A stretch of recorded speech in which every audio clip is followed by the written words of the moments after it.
नमस्कार. जगन्नाथ गंगाराम पेडणेकर ज्वेलर्स प्रस्तुत home minister को पावर्ड बाय गोदरेज नंबर 1 आणि सोसायटी मसाला टीच्या या भागात मी आदेश बांदेकर आपणा सगळ्यांचं मनापासून स्वागत करतो. जानवी सोसायटी मालाड पश्चिम इथे राहणाऱ्या साक्षी संतोष आंबेडकर या वहिनींना आज आपण भेटणार आहोत, त्यांना बोलतं करणार आहोत आणि त्यांच्याकडून बरंच काही जाणून घेणार आहोत.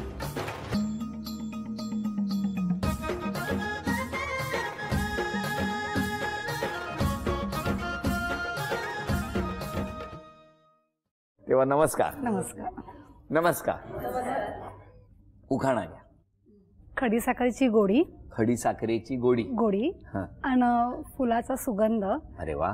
संतोषच्या आयुष्यात स्वर्गाचा आनंद. काय सांगता हो, काय गोड असते. शाळा कुठली तुमची? कॉस्मोपॉलिटन डीएन नगर मध्ये. अंधेरी डीएन नगरला राहायचो आम्ही लहानपणापासून. तर तिकडे कॉस्मोपॉलिटन शाळा आहे, तिकडे शिकतो. घरी कोण कोण होतं? माझे आई वडील आणि 4 बहिणी. आई बाबा काय करायचे? बाबा मिल मध्ये होते आणि आई हाऊसवाईफ होती. नमस्कार. तुमचं बालपण कुठलं? माझं अंधेरी. अंधेरीत कुठे? प्रॉपर अंधेरी डीएन नगर. अरे वा, सगळं डीएन नगर मध्येच आहे. पण डीएन नगर मध्ये किती नंबर मध्ये राहिला? 18 नंबर. 18. आणि तुम्ही? 12. हे बघितलं, थांबवतच नाही. 18 आणि 12 मध्ये अंतर किती हो? 2 बिल्डिंगचे. म्हणजे 12 नंबर इथे होती आणि 18 नंबर समोर होती. 2 बिल्डिंग. तुमचा कितवा मजला? दुसरा माळा. आणि त्यांचा? तळमजला. पण आमच्या 12 मधून आहे ना, त्यांच्या 18 नंबरची लास्ट रूम बरोबर दिसायची. त्यांची अँगल बरोबर लागत. अँगल म्हणजे होती थोडीशी अशी वाकडी होती. का? कोण? बिल्डिंग. हा. आणि नजर कशी पडली? वाकडी पडली का सरळ पडली? नजर सरळ पडली, पण नवरात्रीमध्ये. नवरात्री काय झालं? नवरात्रीला मी फर्स्ट टाइमच गरबा खेळलो. तुम्ही? आणि तेव्हापासून आजपर्यंत शेवटच्या 9व्या दिवशी भावी झाला. 9व्या दिवशी झाला. काय सांगता? 9 दिवस घटस्थापना झाल्यापासून 9व्या दिवशी देवी प्रसन्न झाली हो ना? किती दिवस होता देवीच्या पाठी? 9 दिवस? नाही, आमचं 8 वर्षाचा प्रेम. हा. नाही, पण मला सांगा, हे जी काही सुरुवात झाली, पहिल्यांदा तुम्ही कधी बघितलं त्यांना? गरब्यामध्येच. म्हणजे ह्यांचे जे मोठे भाऊ होते ना, ते माझे एकदम छान ओळखीचे फ्रेंड्स होते. तर मग असं करून मग भावाशी असे ओळख करून दिली. कुठे? त्या गरब्यात? हा, गरब्यामध्ये माझा भाऊ आहे करून. मग असं करून. आणि तेव्हा गरबा सकाळी 3-3, 4-4 वाजेपर्यंत चालायचं. अरे वा. तर आम्ही 3-3 खूप वेळ मिळाला तुम्हाला हो ना? पहाटे 3 पर्यंत इतर लोक गरबा खेळायचे आणि तुमच्या दांडिया सुरू होत्या. आम्ही गप्पा. पण पहिल्यांदा तुम्ही जेव्हा त्यांना बघितलं तेव्हा तुमच्या मनात काही आलं होतं का? अजिबात नाही. तुम्ही जेव्हा यांना पहिल्यांदा बघितलं तेव्हा तुमच्याही मनात काय? माझ्या मनात काय आलं नव्हतं, पण मला असं वाटलेलं काय हिच्यावर माझं प्रेम होणार आहे. काय कॉन्फिडन्स आहे तुम्हाला? सिक्स सेन्स मला होतं. पण मला सांगा, त्यापूर्वी इतके नवरात्र आले होते, तुम्ही कधीच खेळायला गेले? नाही, फक्त बघायला जायचं. बघायला आणि माझा भाऊ खेळायचा. भाऊ खेळायचा. आणि तुम्ही कोणाला बघायचे? मी बघायचो. हिला नाही बघायचो.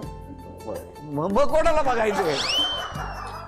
वहिनी काय विधान आहे बघितलं का?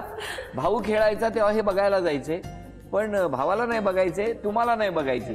मग बघायचे कोणाला? गरबा बघायचा. हा, गरबा बघायचा. गरबा म्हणजे काय बघायचा? काय त्या जाऊ दे, आता बोललो असतो. अंदाज आला हे तुमच्याकडे बघताय?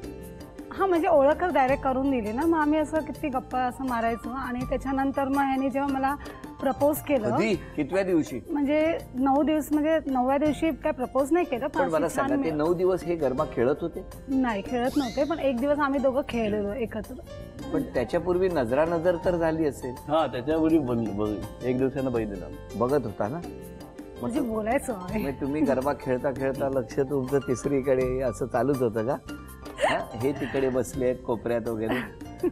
पहिल्या दिवसापासून 9व्या दिवसापर्यंत हे सगळं तुमचं सुरू होतं. प्रपोज कधी केलं? प्रपोज नंतर 1 महिन्याने केलं त्याने. नंतर 1 महिना. तोपर्यंत काही नाही, बघणं सुरू. नाही, त्यांच्या मनात आलेलं. पण 1 महिन्यानंतर त्यांनी मला विचारल्यानंतर पण मी त्यांना म्हटलं की विचारलं कुठे? तिकडेच डीएन नगर. म्हणजे याच्या आमच्या एरियामध्येच त्यांनी मला विचारलं. कोण नव्हतं बरोबर तेव्हा? नाही, कोण नव्हतं. पण डीएन नगर कसा गजबज आहे ना, लोक आहेत. पण आम्ही असं बोलायचो ना, आम्ही असं गप्पा तर मारायचो ना फ्रेंड्स. त्यामुळे कोणाला असा डाऊट नाही आला. हा, डाऊट. तुम्ही थेट विचारलं त्यांना? त्याने विचारलं की मला तू आवडतेस तर लग्न म्हणजे तेव्हा तर मी खूप लहान होती, 11वीत होती. तर तोपर्यंत तुमचा लग्नाचा विचार सुरू झाला होता का? म्हणजे माझा त्यांना विचार आधीच सुरू झाले. तुमचा किती 5वीत? मग माझा आणि हिच्या वयामध्ये 7 वर्ष फरक आहे. अच्छा अच्छा अच्छा. म्हणजे साधारणतः तुमचं ग्रॅज्युएशन झालेलं होतं, हां ते जॉबला जाईल. नोकरी करत होता. मग तुम्ही त्यांना प्रपोज केलं, विचारलं, मग तुम्ही काय म्हणाला? तर मी म्हणाली की 7 वर्षाचं अंतर चालणार की नाही माहिती नाही तुम्हाला हां, बघताना अंतर चालत होतं. आता एकदम खिडकी, कोपऱ्यातली खिडकी दिसत होती 12 मधून 18ची, ते अंतर तुम्हाला जवळ दिसत होतं. आता हे अंतर तुम्हाला लगेच लांब वाटायला लागलं. तर मी म्हटलं की मला विचार करावा लागेल. बरोबर आहे. काय असं जेव्हा या म्हणाल्या तुमचं काय झालं? नाही, माझं काही रिॲक्शन नव्हतं एवढं, पण मला एवढंच होतं की मी तिच्यावर प्रेम करतो बस, बाकी हे मला बोलले की चालतं असं काय नाहीये. तर मी मग एकदा आईला विचारलं. आईला? हा की आई तुझ्या आणि बाबांच्या ह्याच्यामध्ये किती फरक आहे? आई बोलली 10 वर्ष. बरं झालं, लाईन क्लिअर. 10 म्हणजे 7 आणि 10 मध्ये फरक आहे. मग पुढे त्यानंतर? हो बोलली त्यांना. मग बरं. पण मला तुम्हाला विचारायचं, 14 वर्ष लग्नाला झाली, मग हे तुमच्या जेव्हा दोघांच्या घरी कळलं त्यावेळेला तेव्हा काय वातावरण? तर बाबा तर माझे अपोज होते, बाबा नाही बोलले. आणि आईचं असं काय नव्हतं, पण बाबा नाहीच बोलत होते. आणि ह्यांचे वडील पण माझे वडील एकदम नाही, लव्ह मॅरेजच्या अगेन्स्ट होते ते, की नाही लव्ह मॅरेज करायचंच नाही करून. मग कसं केलं? हां, मग ते खूप असं माझ्या बहिणीने आणि बाबांना समजवलं, मोठ्या बहिणीने. आणि ह्यांच्या घरी पण ह्यांच्या बहिणीने आणि यांची आईची मामी त्यांनी पण सांगितलं की आता हे बदललं सगळं, आता लव्ह मॅरेज चालतंय. आणि अचानक वडील बोलले हिच्या घरी जाऊन मागणी घाल. पण यांचे वडील बोलले मी नाही जाणार मागणी घालायला, आणि माझे वडील बोलले मी पण नाही जाणार बोलायला. मग हे स्वतः आलेले एकटे आमच्या घरी मागणी घालायला. काय आठवतोय तो दिवस ज्या दिवशी गेला होता? काय झालं होतं? मोठी बहीण होती मोहिनीताई आणि वडील होते. गेलो, बसलो, बोललो की मला हिच्यावर प्रेम आहे. ती नाही बोलली तर मी सोडून देतो. तिला बाहेर बोलवलं, हा बोलली, सगळं क्लिअर. लगेच मे महिन्यामध्ये हे साखरपुडा, डिसेंबरमध्ये लग्न. म्हणजे त्यांनी सांगितलं डिसेंबर नंतर जो फ्लॅट झालो. असं का केलं तुम्ही? म्हणजे मला कळलं नाही. डिसेंबरला लग्न संपलं, आयुष्य संपलं. बघा वहिनी, काय तुमच्या येण्यानंतर ते म्हणतात लोकांची आयुष्य सुरू होतात, यांचं म्हणणं संपलं. याच ठिकाणी याच नोटवरती पहिल्या खेळाकडे आपण वळणार आहोत. पहिल्या खेळात दोघांना किती बक्षीस मिळणार बघूया. या खेळामध्ये दोघांनाही 10-10 चकत्या दिलेल्या आहेत, 2 वाटे आहेत. आधी तुम्ही, नंतर तुम्ही. ती चकती उडवायची, जसा टॉस करतो त्या पद्धतीने. ती चकती उडून वाटीमध्ये गोळा व्हायला पाहिजे. 3 चकत्या जर गोळा झाल्या तर पहिलं बक्षीस, 5 झाल्या तर दुसरं, 7 गोळा झाल्या तर तिसरं बक्षीस, आणि 10 जर तुम्ही दोघांनी मिळून चकत्या त्या वाटीमध्ये गोळा केल्या तर तुम्हाला चांदीची अन्नपूर्णा सुद्धा मिळेल. बघूया काय होणार या खेळात. आणि त्यासाठी सुरू, आधी तुम्ही. Very good. 1 2 1.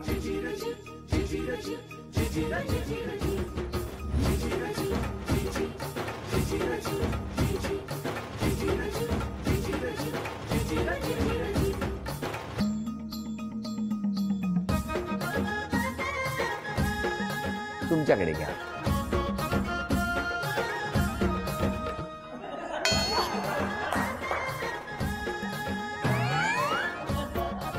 नगरचं प्रेम. 2. पहिलं बक्षीस तरी मिळू दे, चांदीचं नाणं. चला.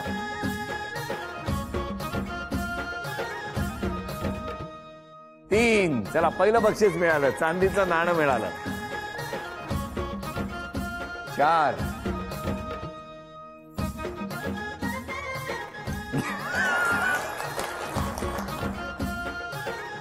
किती झाल्या बघूया. गाडा आता त्याच्यात किती आहे? 5.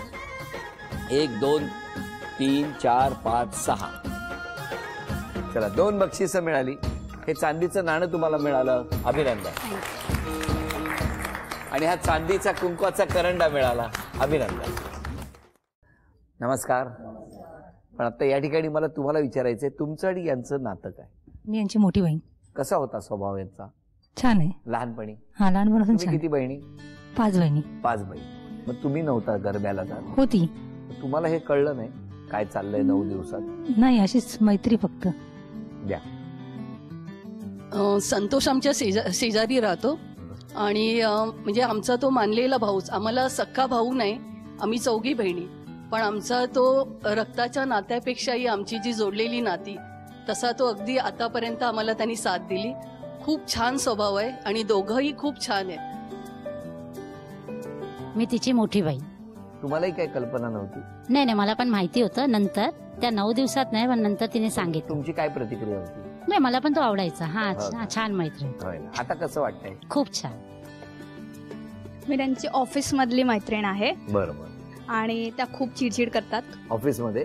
ऑफिसमध्ये नाही, असं पटकन रागावणार, पटकन रुसणार, मग त्यांना असं मनवायला जावं लागतं.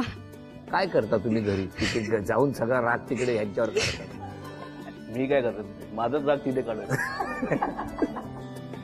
घ्या. मी तिची मोठी बहीण. माझं लग्न, तिचं जे होतं तोपर्यंत तर माझं लग्नही झालं होतं, त्यामुळे मला तर तेव्हा माहितीच नव्हतं. आता बरं वाटतंय सगळं? आता बरं, तर ह्याचाही स्वभाव चांगला आहे असं काही नाही. काय? आणि ती धाकटी आहे त्यामुळे तसं ती ऐकते सगळं, असंही नाही. नमस्कार. संतोष माझा भाऊच आहे, मानलेला. ती म्हणाली माझी बहीण आहे, मोठी बहीण आहे. बरोबर. आणि हा माझा भाऊ. शेजारी? शेजारी, एकच पक्के शेजारी. आमच्या दोघांमध्ये फक्त एका विटेचं अंतर होतं. विटा पक्क्या होत्या? विटा तुम्ही पक्क्या सख्खे होत्या. होते? आम्ही सख्खे होतो. म्हणजे ते पक्के शेजारी म्हणाले होते, टेन्शन आलं मला.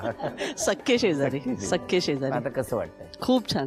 माणुसकीमध्ये जे रक्ताची नाती जे करू शकत नाही ना, ती मानलेली नाती करतात आणि मी अनुभवलेलं आहे.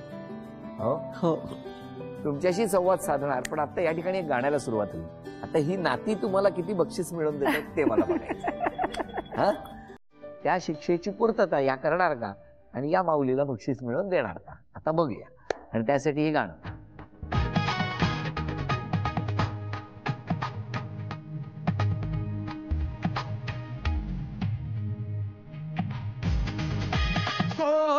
गौरी मांडवा. चला बघूया कुठली शिक्षा आहे यामध्ये. च्युइंगम, बबलगम, अगडगम असं न थांबता 7 वेळा म्हणायचं. च्विंगम बबलगम अगडबम, च्विंगम बबलगम अगडबम, च्विंगम बबलगम अगडबम, च्विंगम बबलगम अगडबम, च्विंगम बबलगम अगडबम, च्विंगम बबलगम अगडबम, च्विंगम बबलगम अगडबम. अभिनंदन. हे बक्षीस तुम्हाला मिळालं, अभिनंदन. झी मराठी कडून हे बक्षीस तुमचं. गाणं. गौरी मांडवा खाली. गौरी गौरी मांडवा खाली. न थांबता 1 मिनिटात 10 फुलांची नावं सांगा. जास्मिन, मोगरा, गुलाब, जाई, जुई, पारिजात, राताणी. न थांबता हे जास्त महत्वाचं आहे की नाही?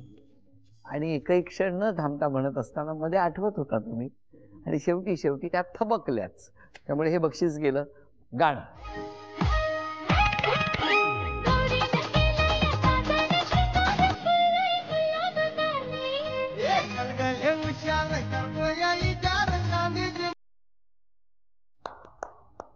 तुमचा आवडता हिरो कुठला?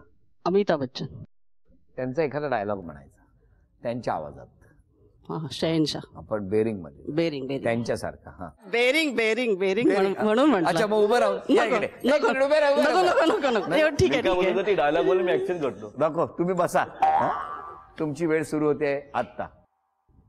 आई, रिश्ते में तो हम तुम्हारे बाप लगते हैं. नाम है शहनशाह. क्या बात है.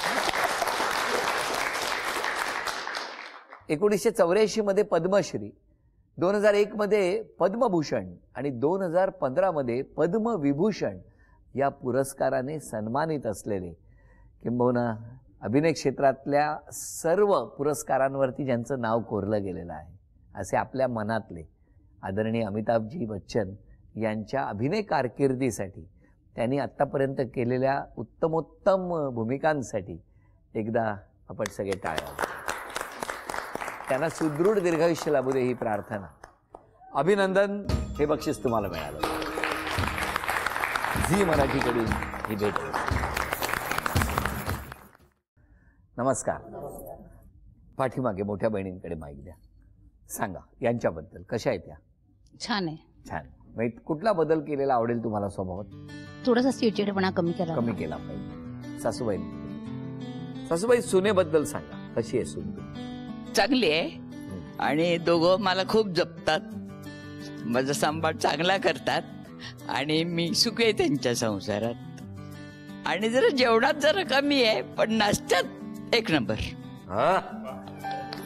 नाश्त्यात आणि एक नंबर. नाश्त्यात एक नंबर. नाश्ता झालाय ना, म्हणून ते झालंय. करायचं खायचं का हे नको एवढं, स्वतःला पण दुसऱ्यांना घालायला आवडतं. आणि सगळ्यांचा पाहुणचार खूप चांगला करते. यापेक्षा वेगळा आशीर्वाद कुठला? सासूबाईंना तुम्ही छान बघताय आणि त्यांच्या या वयामध्ये तुम्ही त्यांना खूप आदर करताय, यापेक्षा दुसरं काही नको असतं. काही कमी पडणार नाही तुम्हाला. द्या. आई, जावयाबद्दल सांगा. जावई कसा आहे? बरं आहे. बरं आहे ना? चांगला आहे ना जावई? ओके.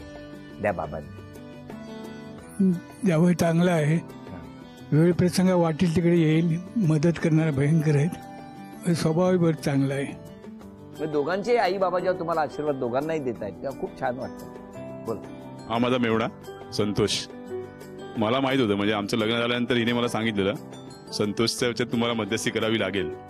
तर पप्पा यांचे खूप कडक होते, लव्ह मॅरेज एकदम अगेन्स्ट होते. तर मी सांगितलं आता नवीन युग आहे, लव्ह मॅरेज बऱ्याच ठिकाणी करतात, तर तुम्ही संमती देऊन टाका. मी तिची मोठी बहीण. माझा भाऊ खूपच छान आहे, प्रश्नच नाही त्याचा. आपला तो बाब आहे आमचा चांगला. आणि काय तेच पप्पा माझे खूप कडक होते, त्यामुळे हे असं तुम्ही सांगा बहिणी असं सांगायला लागले. पण माझी हिंमत नाही पप्पांसमोर जायची, तर मी म्हणाले की माझं माहेर बंद होतं नाही. काय पप्पा खूप होते. आणि माझी वहिनी तर खूपच प्रेम आहे, म्हणजे माझी वहिनी कमी आणि मैत्रीण जास्त आहे ती माझी. किती मस्त. पण तरी सुद्धा तुमच्याबद्दल काही आरोप आले. पटापट मी आरोप घेतो. सुट्टीच्या दिवशी तुम्ही कधीच घरी राहत नाही. मान्य? का? येतील म्हणून सगळे. छोट्या छोट्या गोष्टीवरून जो चिडता, त्यामुळे बऱ्याच जणांना वाईट वाटतं. मान्य? मान्य आरोप. दुसऱ्याच्या घरी जाताना वेळ काळ बघत नाही, कधी जाता, रात्री अपरात्री. आपली वेळ म्हणजे नंडे बरोबर फोनवर एक तास बोलत बसता, त्यामुळे दोन्ही घरात प्रॉब्लेम. पटकन चिडता, कॉमन आहे हा आरोप. नवऱ्याची कुठलीच गोष्ट ऐकत नाही. सासूबाईंना सुद्धा कधी कधी तुम्ही समजून घेत नाही. कुणी तुमच्यावर चिडलं की सोपा म्हणजे लगेच रडता. नाही, पर्यायच नाही, पुरावे आहेत. काय म्हणणं आहे तुमचं या आरोपात? बरोबर आहे, लगेच चिडते मी. हो. स्वतःमध्ये बदल करायचा असेल आणि या सगळ्या एवढ्या मोठ्या कुटुंबाला एक प्रॉमिस द्यायचं असेल तर कुठलं देणार? की मी चिडचिड म्हणजे जे पटकन रागवते ना ते मला जरा कमी करायचंय. म्हणजे बंद तर नाही करू शकत, कुठलाही स्वभाव आपण कम्प्लिटली बंद नाही होत, पण थोडं कमी करेल. तुम्ही स्वतःमध्ये बदल करायचा? माझ्याबद्दल आता हिला ओरडायला चालू करतो, ओरडायला चालू करतो, मग ती आपोआप बंद होईल ना. माझ्यावर येईल सगळं ते. माझ्यावर बदल केल्यावर ती बंद होते ना, मी पण चालू करतो ना. तुमचा आज क्षमा मागायची तर कोणाची मागणार? वडिलांना. आणि तुम्ही क्षमा मागायची असेल तर कोणाची मागणार? सासूबाईंची. काही चुकलं असेल तर क्षमा करा अशी नाही, सांगा. माझं काही चुकलं असेल, मी नेहमी तुम्हाला कधी अशी पटकन ओरडते किंवा पटकन बोलते की असं करू नका, तर त्यासाठी मी क्षमा मागते. काय मस्त आहे ना. सासूबाईंनी तर मगाशी यातली एकही तक्रार सांगितली नाही सांगितली. त्यांनी फक्त कौतुकच केलं. तुमच्या स्वभावातले जे काही चांगलं आहे तेच सांगितलं. पण हे जे बाकीचे आहेत ना, हे तुमच्याच कुटुंबाचे सदस्य आहेत. ते सुद्धा तुमच्यासाठी सीसीटीव्ही बनलेले असतात आणि त्यांच्या लेखणीतून ती भावना आली म्हणून मी नावं घेतली नाही. जर नावं घेतली तर हे सगळे जाताना ह्यांचं काही खरं नाही. जेवण बंद होईल, जेवण बंद कर. तुमचा आक्रमकपणा आणि तुमच्या बोलण्यामुळे जर कोणी दुखावत असेल तर थोडासा बदल केला तर जे काही तुम्हाला गुण मिळत आहेत त्याच्यात वाढ होईल आणि घरामध्ये आणखी आनंद नांदेल. तर तुमच्या दोघांच्याही सुखासाठी त्याच देवीच्या चरणी प्रार्थना करतो. झी मराठीकडून ही भेटवस्तू तुमच्यासाठी. आणि वहिनींना तथास्तु पुणे यांच्याकडून मिळते आहे पैठणी. अभिनंदन.